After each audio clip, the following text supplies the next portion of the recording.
Rewmi 24 TV. dal leen ak jàmm mbokk yi nuyu nañ leen ziar nañ leen yéen ñi di safoo seen bi di Rewmi 24 TV yéen a ko gis kii ngeen di gis ci image yi moom daal moo wax ju rëy jëmale ko ci leaderu Pastef bii di Ousmane Sonko. conférence de presse boo xam ne ña ngi ko doon amal ñoom waa Benno Bokk Yaakaar di dànkaafu kii nga xam ne moom mooy Ousmane Sonko ngir la 14 la 15 la 16 bii nga xam ne lu ci nar a xew kenn mënul comprendre lu ci doy waar nag mooy moom nee na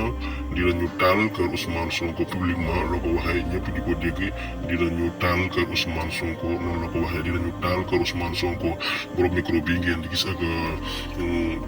waa Benno Bokk Yaakaar yi ñoom ñoo nekk noonu alerte nag pour li nga xam ne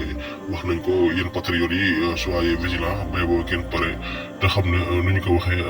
jarul ñu leen di bett benn yoon ndax am nañ moyen bi deseetuñ dara loolu xaalis jënd nit ñi comme seen conférence bi gis ngeen ne dañoo jënd ay doomu aadama yu bëree bëri fay leen xaalis ngir ñu teew sa conférence rek loolu rek bu ngeen ko xoolee xam ne ñii nit ñi daw nañ leen bu yàgg léegi li ñuy desee nag mooy di jël alal di ko xëpp nit ñi jël alal di ko fay ay nervi ngir ñu mën a def ay attaque ndax xam nañ ne li leen fi dese bëreetul 2024 yegg si nañ ba pare loolu moom moo waral ñoom ñu nekk di def jëf ji ndax procès Mame Mbaye Niang Ousmane Sonko bi xam ngeen ne le 16 mars 2023 bi la léegi nag ñoom ñu ngay alerte ne suba ci 14